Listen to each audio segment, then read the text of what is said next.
Bonjour et bienvenue à Vie de foi. Aujourd'hui, nous commençons une série très importante, une série sur la vie de Job. Vous avez sûrement lu dans votre Bible le récit de Job et comment il a souffert.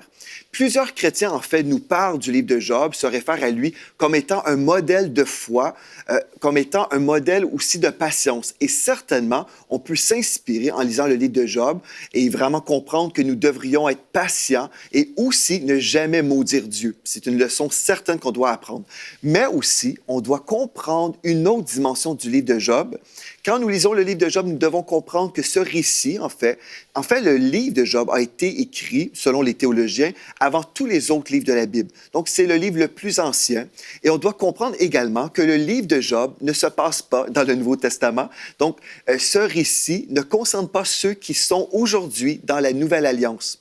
Si on ne comprend pas ces choses, on peut devenir très mélangé dans notre foi chrétienne. Donc, cette semaine, ce qu'on va faire, on va étudier le livre de Job ensemble et nous allons découvrir un aspect qu'on ne voit pas souvent lorsqu'on parle de Job. On parle beaucoup de sa souffrance et on oublie en fait qu'il était un homme béni, ensuite doublement béni. On va mettre l'accent où on met très rarement l'accent lorsqu'on lit le livre de Job. On va découvrir le cœur de Dieu pour cet homme intègre, et nous allons voir en fait que Dieu a ce même cœur d'amour pour vous.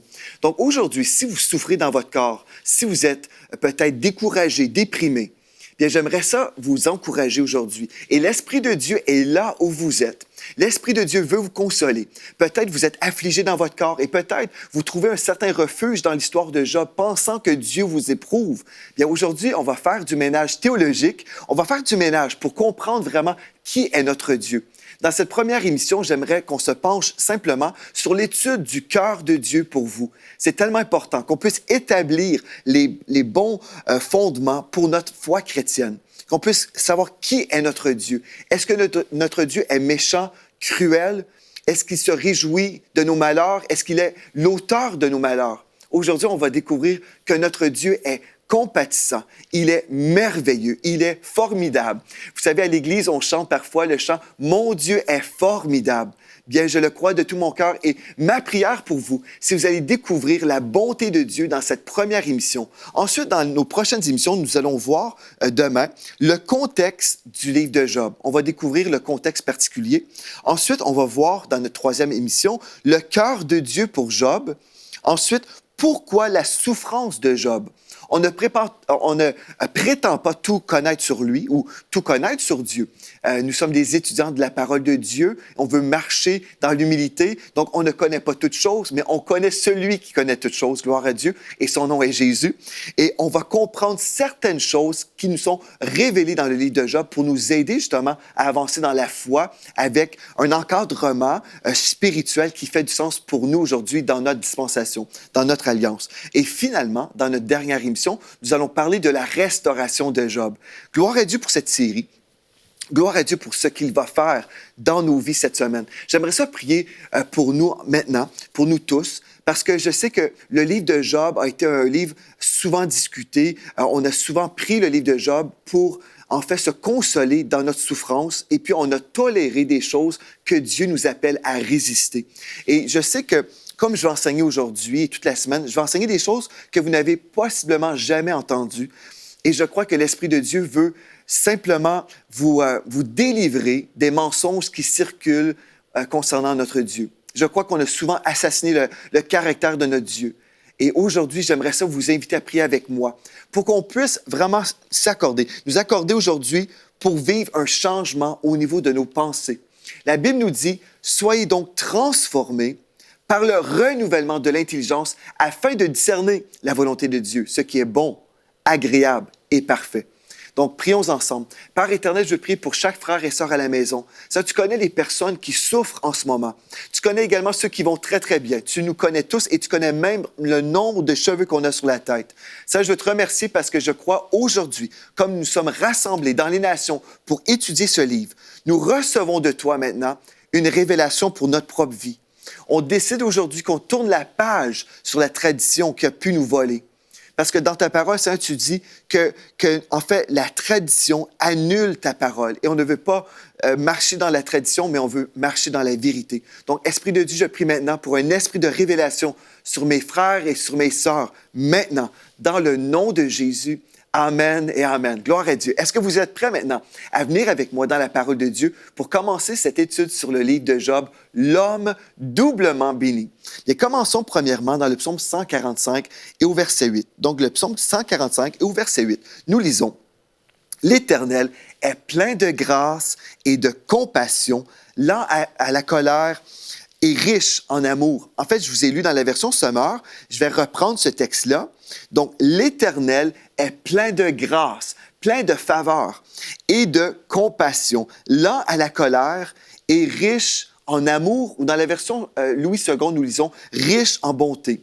Mais Dieu est riche en amour pour vous. Il vous aime. Il est bon envers vous. Et le texte poursuit, en fait, dans le verset 9, « L'Éternel est bon envers tous les hommes, plein de compassion pour toutes ses créatures. » Gloire à Dieu. N'est-ce pas merveilleux de savoir que Dieu nous aime et que Dieu est infiniment bon? C'est la première chose qu'on doit établir dans cette étude biblique sur le livre de Job, que Dieu est bon. Si j'ignore vraiment que Dieu est bon, ou peut-être je peux croire, oui, Dieu est bon, mais Dieu fait des choses terribles, ou Dieu permet des choses terribles à arriver, bien, je vais avoir du mal à vraiment bien interpréter la parole de Dieu. Aujourd'hui, on veut rendre toutes nos pensées captives à l'obéissance de Christ. Aujourd'hui, on veut comprendre qui est notre Dieu. Si je comprends qui est Dieu, je vais pouvoir lire toute la Bible avec des lunettes de la bonté de Dieu. Et au lieu de croire la tradition ou croire des choses que j'ai entendues sur Dieu, je vais pouvoir revenir à la parole de Dieu et vraiment discerner: mon Dieu est toujours bon. C'est la chose que j'aimerais qu'on comprenne aujourd'hui. Si je comprends que Dieu est bon, il est merveilleux, sa nature est glorieuse, c'est un Dieu absolument compatissant, bien, je vais comprendre toute la Bible. Je vais comprendre comment Dieu a travaillé dans l'Ancien Testament, dans le Nouveau Testament, et comment Dieu va travailler dans ma vie aujourd'hui. Mais si je passe à côté cette révélation fondamentale de la bonté de Dieu, je vais avoir du mal à comprendre qui est ce Dieu. Je vais me dire, bien, un jour Dieu est méchant, un autre jour Dieu est compatissant. Je vais être tout mélangé. Et Dieu ne nous appelle pas à être mélangés parce que notre Dieu, il n'est pas un Dieu de confusion, mais il est un Dieu d'ordre. Il veut qu'on soit ordonné dans nos pensées. Premièrement, on doit établir que Dieu est bon.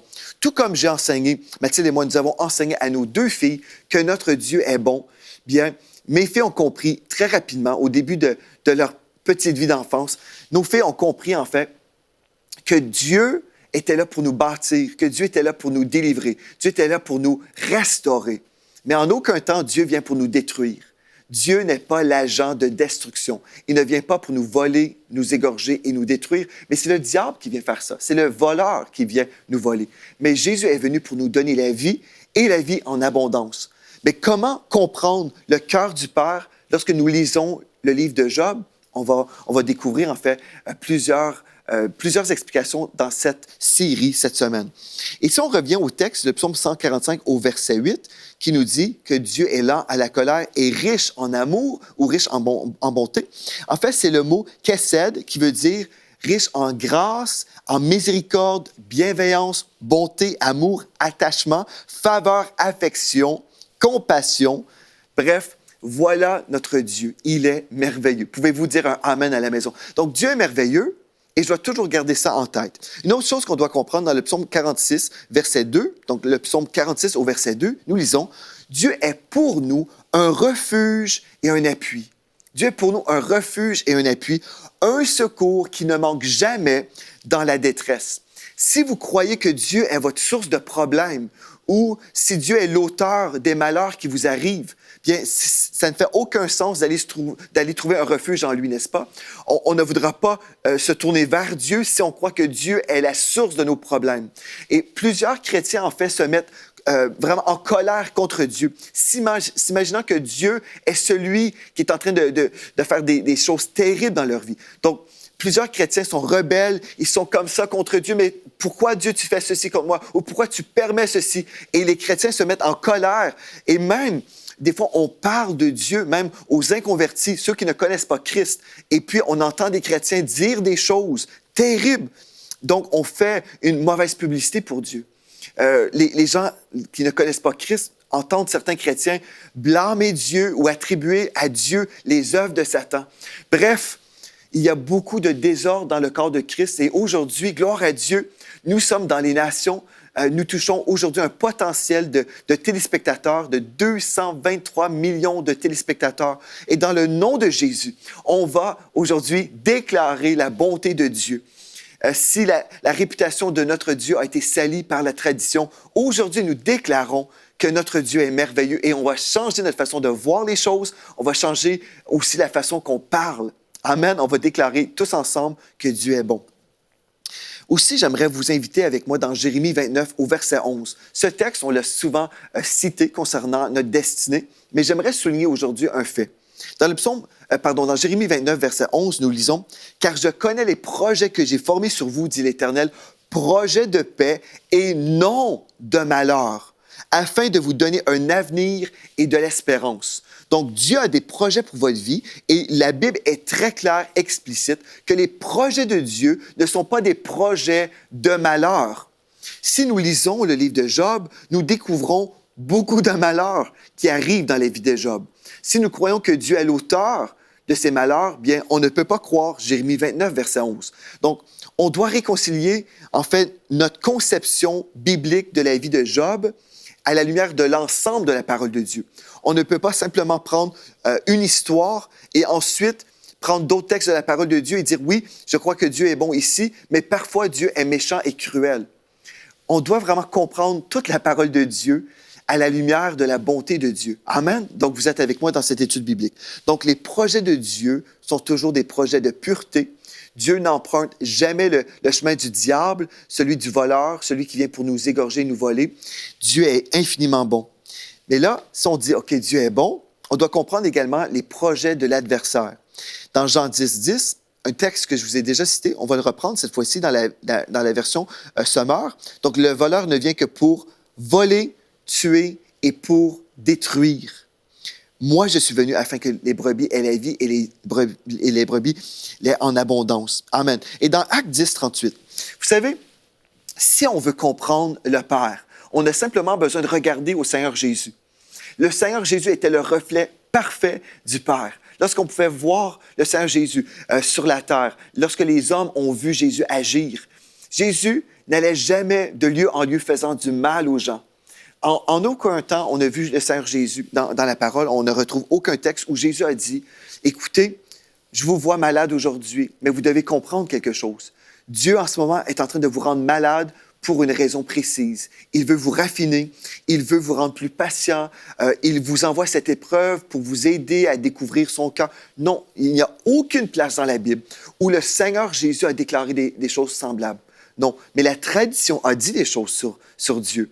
La tradition des hommes a imposé la vision humaine sur le texte biblique. Mais quand on revient à la parole de Dieu, dans Actes, chapitre 10, au verset 38, nous lisons que Jésus allait de lieu en lieu, faisant du bien et guérissant tous ceux qui étaient sous l'empire du diable. Pourquoi?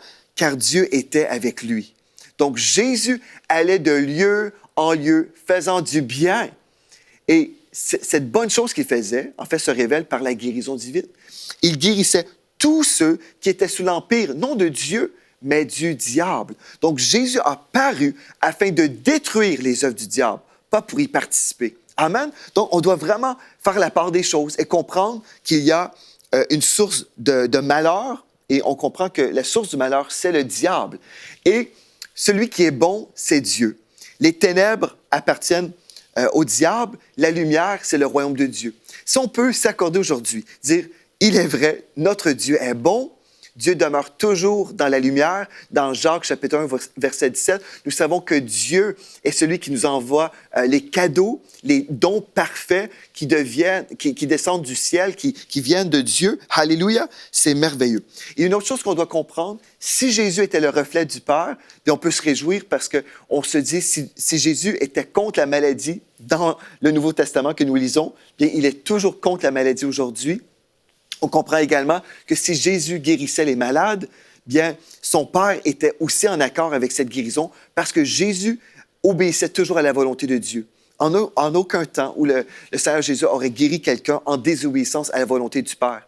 Donc, Jésus a dit aux lépreux, « Oui, je le veux, sois pur. » Jésus a révélé le cœur du Père et on peut aujourd'hui se fier à lui et croire, Alléluia. Si Jésus le veut, si Dieu le veut, bien, moi aussi, je vais dire Amen à la volonté divine concernant la guérison divine. Une autre chose qu'on veut comprendre, en fait, dans Osée 4.6. Osée 4.6 nous dit, « Mon peuple est détruit parce qu'il lui manque la connaissance. » Donc, la connaissance de quoi? Vous savez, on peut lire le livre de Job ensemble et si on ne connaît pas le cœur du Père, on peut être détruit par le manque de connaissance. On peut être détruit par la tradition qui règne dans le corps de Christ. Osée 4.6 nous dit, « Mon peuple est détruit parce qu'il lui manque la connaissance. » Gloire à Dieu. Aujourd'hui, on peut dire, « Seigneur, je veux te connaître, je veux connaître ton cœur. Je veux connaître ton cœur pour moi aujourd'hui. » Mais, vous savez, on peut dire la tradition enseigne telle chose, mais pourquoi? Pourquoi est-ce qu'on prêche la tradition dans plusieurs églises? Pourquoi qu'on a déclaré des choses qui semblent contredire la bonté de Dieu? Pourquoi? Bien, dans 2 Pierre, chapitre 3, au verset 16, nous lisons. « Certes, il s'y trouve des passages difficiles à comprendre, dont les personnes ignorantes et mal affermies déforment le sens. » On comprend en lisant la parole de Dieu, bon, la parole de Dieu, comme vous voyez, c'est un livre assez épais, n'est-ce pas? On ne passe pas une journée à lire toute la Bible d'un seul coup. On doit prendre beaucoup de temps à étudier, lire et étudier ce livre merveilleux, cette lettre d'amour du Père. On va prendre du temps, on va étudier la parole de Dieu et aussi on va méditer sur la parole de Dieu. On va comprendre qu'il y a des textes qui se réfèrent avant l'œuvre de la croix, certainement, donc avant notre alliance dans laquelle nous vivons. On comprend il y a l'ancienne alliance, la nouvelle alliance. Il y a des choses qui se sont produites après la croix. Donc, en fait, la ligne de démarcation, ou la ligne qui nous aide à tout comprendre, c'est la ligne de la croix. Donc, avant la croix, on s'attendait un jour, le Messie était pour venir et il était pour nous racheter de la malédiction. Après la croix, nous comprenons que nous sommes rachetés aujourd'hui et nous découvrons toutes sortes de promesses après la croix. Mais si on lit des textes dans l'Ancien Testament, par exemple, sur, comment faire des sacrifices, on pourrait être très, très biblique et prêcher sur comment faire des sacrifices aujourd'hui, mais on serait ignorant, en fait. On serait mal affermi dans la volonté de Dieu. On oublierait le fait que Jésus a déjà payé le prix pour nos péchés. On comprendrait certainement des choses bibliques. Mais c'est ça le problème. En fait, des fois, on interprète mal la parole de Dieu parce qu'on prend un texte ou un livre de la parole de Dieu et on le sort de son contexte historique. Et là, on impose à la parole de Dieu des choses que Dieu n'a jamais voulu qu'on comprenne d'une telle façon. Donc, on veut s'approcher de la parole de Dieu d'une façon humble. On veut dire, Seigneur, j'ai peut-être entendu beaucoup de choses traditionnelles. Et la Bible me dit, certes, il s'y trouve des passages difficiles à comprendre, dont les personnes ignorantes et mal affermies déforment le sens. Mais qui sont ces personnes-là, les personnes mal affermies? Ce ne sont pas forcément des personnes qui sont mal affermies dans l'étude. On peut étudier beaucoup de choses sur la parole de Dieu. Mais si nous sommes mal affermis dans la révélation du cœur du Père, on peut lire la parole de Dieu et faire dire à la Bible toutes sortes de choses qui ne sont pas dans le cœur de Dieu. Mais si je comprends, OK, il y a l'Ancien Testament, il y a le Nouveau Testament, et je comprends que mon Dieu, qui existait certainement avant même le Nouveau Testament, avant l'Ancien Testament, pendant le Nouveau, Dieu a toujours existé, mon Dieu est éternel. Donc, Dieu a toujours existé et Dieu n'a pas changé. Son cœur demeure le même. Jésus est le même hier, aujourd'hui et éternellement. Et si Dieu était bon dans le passé, il est bon aujourd'hui, il sera bon demain. Donc, mon Dieu et la nature de Dieu n'a pas changé.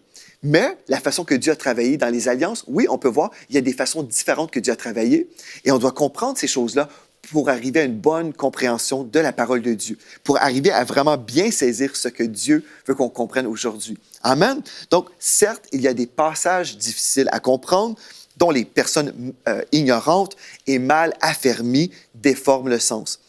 Aujourd'hui, on ne déformera pas le sens des Écritures si nous pouvons arriver à une place où nous sommes bien affermis dans le cœur de Dieu. Si on comprend, mon Dieu est infiniment bon. Mon Dieu est merveilleux. Il est celui qui me bâtit, qui me restaure, qui me guérit, qui me délivre. Dieu n'est pas la source de mes problèmes, mais il est la source de ma délivrance. Amen. Mon Dieu est merveilleux. Donc, aujourd'hui, mon rôle pour vous, mon rôle dans le corps de Christ pendant toute cette série, en fait, c'est de vous aider à comprendre qui est Dieu et comment Dieu travaille. Dans Ésaïe 40, au verset 3, nous lisons Une voix crie, préparez au désert le chemin de l'Éternel. Ou dans la Bible, ça meurt, dégagez un chemin pour l'Éternel. Mon rôle, en fait, c'est d'enlever les pierres religieuses qui sont là devant vous.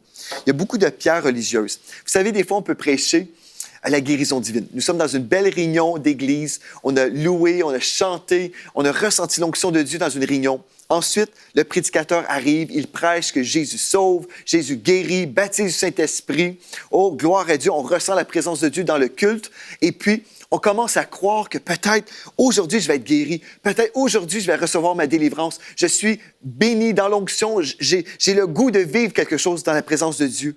Mais là, le diable vient et me rappelle quelque chose. Ou peut-être juste ma chair croit une certaine chose. Je me rappelle d'une parole dans le passé que j'ai entendue. Et là, le diable me dit, oui, peut-être Dieu guérit certaines personnes, mais certainement pas toi. Parce que toi, tu es comme Job. Dieu a choisi que tu étais pour vivre l'horreur. Dieu permet, tout comme Job, que tu vas vivre telle ou telle chose. Et là, vous êtes dans une réunion où l'onction de guérison se manifeste, mais à cause d'une tradition, vous êtes bloqué. Vous êtes là et vous dites, « Ah, c'est vrai, Dieu le fait pour certaines personnes, mais pas pour moi. » Et c'est ça que le diable veut faire. Le diable, le voleur, vient pour vous voler, vous égorger et vous détruire. Il veut vous voler de cette semence de la parole de Dieu, cette semence de la guérison qui veut germer en vous. Donc, vous êtes là, le diable, lui, il veut vous détruire. Et s'il peut vous voler de la parole de Dieu, il réussit. Il ne vous volera pas de ce livre. La parole de Dieu est là. Vous avez accès à la parole de Dieu. Mais si vous pouvez la lire et ne pas croire ce que la Bible dit, parce qu'une tradition vous influence ou en fait filtre votre lecture, vous passez à côté de beaucoup de choses. Et c'est ça qu'on ne veut pas cette semaine. On ne veut pas parler de la guérison divine. On ne veut pas parler de la provision de Dieu, de la délivrance de l'Éternel et que vous croyez toujours, oui, c'est vrai, mais pas pour moi. Vous savez, la majorité des chrétiens vont croire que Dieu est capable de guérir. La majorité des chrétiens vont croire que Dieu est capable de délivrer. Mais c'est une autre chose de croire que Dieu est capable et une autre chose de croire que Dieu veut le faire pour nous. C'est quand je crois que c'est la volonté de Dieu pour moi, c'est là où tout change, n'est-ce pas? Parce que quand c'est toujours pour quelqu'un d'autre, ça va, mais quand on parle de moi, là, mon je, est-ce que Dieu m'aime, moi, personnellement? Est-ce que Dieu veut me restaurer, me guérir, me délivrer? La réponse aujourd'hui, c'est oui. Dieu veut vous affranchir de toutes les œuvres du diable. Amen. Et c'est pour ça que j'aimerais mettre à l'écran une image très importante pour nous tous aujourd'hui. Dans Marc, chapitre 4, au verset 23, si on peut mettre à l'écran l'image, dans Marc, chapitre 4, au verset 23, il est écrit « Prenez garde à ce que vous entendez. Un message de foi vous bâtit spirituellement et rend l'impossible possible. Gloire à Dieu. Mais un message de doute vous détruit spirituellement et rend le possible impossible. » Vous savez, c'est très important pour nous de comprendre ces choses-là. Ce que l'homme dit est impossible. Dieu dit, c'est possible pour moi. Je suis capable de te guérir et je veux te guérir. Quand nous lisons le livre de Job, nous découvrons en fait le cœur de Dieu au début du livre et nous retrouvons le cœur de Dieu pour lui révéler à la toute fin aussi.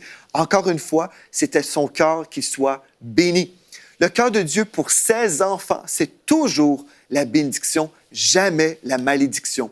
Imaginez-vous en tant que parent, si vous avez des enfants, vous voulez toujours le bien pour vos enfants. Si vous voulez le bien pour vos enfants, imaginez votre Père céleste qui est vraiment supérieur à vous, qui a beaucoup plus d'amour à donner. Bien, Dieu veut toujours le meilleur pour vous. Il veut le meilleur pour tous ses enfants.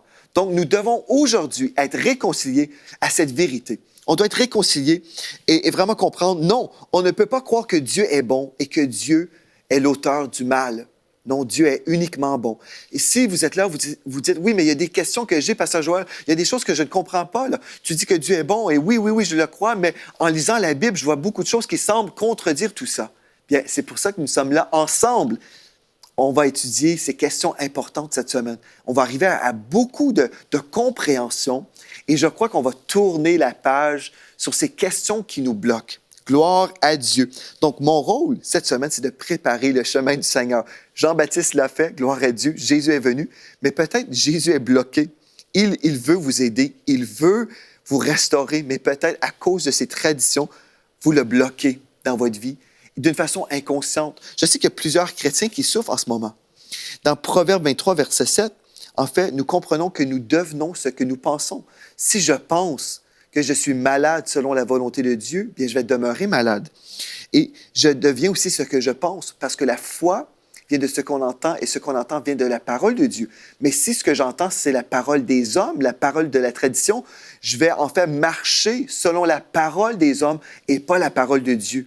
Donc, le Seigneur nous a dit, prenez garde à ce que vous entendez, parce que ce qui va rentrer va impacter toute votre vie. Aujourd'hui, notre prière, c'est vraiment de bien interpréter la parole de Dieu. Dans 2 Timothée 2,15, nous lisons « Efforce-toi de te présenter devant Dieu comme un homme éprouvé, un ouvrier qui n'a point à rougir, qui dispense droitement la parole de la vérité. » Ou, dans la version second 21, qui expose avec droiture la parole de la vérité. Ou encore une fois, dans la version sommaire, qui transmet correctement la parole de la vérité. Ou dans la version King James, qui divise avec droiture la parole de la vérité. Frères et sœurs, voulez-vous recevoir de Dieu une révélation sur le cœur de Dieu cette semaine? Si vous dites, je sais déjà que Dieu est bon, mais peut-être vous avez encore des questions sur sa bonté ou sur les choses qu'on peut lire dans la parole de Dieu qui semblent contredire tout ça. Bien, je crois, cette semaine, c'est votre semaine où vous allez recevoir beaucoup de réponses et où vous allez aussi avancer dans la connaissance du cœur de Dieu pour vous. En terminant, j'aimerais prier pour vous. Je sais qu'il y en a qui souffrent en ce moment et vous souffrez aujourd'hui parce que peut-être des gens vous ont encouragé à recevoir cette souffrance comme étant un cadeau de Dieu. Mais comme je vous ai mentionné, les dons parfaits, tout don parfait, viennent du Père. Père éternel, je veux prier pour mes frères et mes sœurs qui souffrent en ce moment, ceux qui sont affligés par le diable, par la maladie qui vient les voler, leur voler d'une belle vie, cette maladie qui vient les égorger, cette maladie qui vient détruire leur corps. Seigneur, je veux prier pour mes frères et mes sœurs. Et par l'autorité du nom de Jésus-Christ de Nazareth, celui qui allait de lieu en lieu faisant du bien, je déclare la bonté de Jésus-Christ qui se manifeste sur mes frères et sur mes sœurs, sur vous aujourd'hui. Si vous souffrez dans votre corps, aujourd'hui, je déclare l'onction de guérison. Je déclare cette puissance de Dieu qui vous traverse de la tête aux pieds. Recevez dans le nom de Jésus votre guérison. Recevez votre délivrance maintenant dans le nom de Jésus et recevez surtout le cœur du Père, cette révélation du cœur du Père qui vous aime, qui veut vous restaurer, qui veut vous donner cette vie en abondance. Gloire à Dieu. On poursuit demain dans cette étude sur le livre de Job et ensemble nous irons de gloire en gloire et nous vivrons ce que Dieu en réserve pour nous, la vie de la bénédiction. Amen. D'ici à demain, merci d'avoir été là et soyez richement bénis.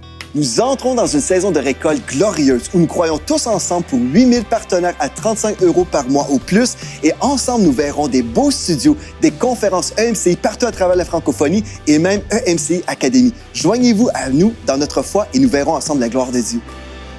Dès maintenant, donnons pour faire entrer EMCI dans une nouvelle saison.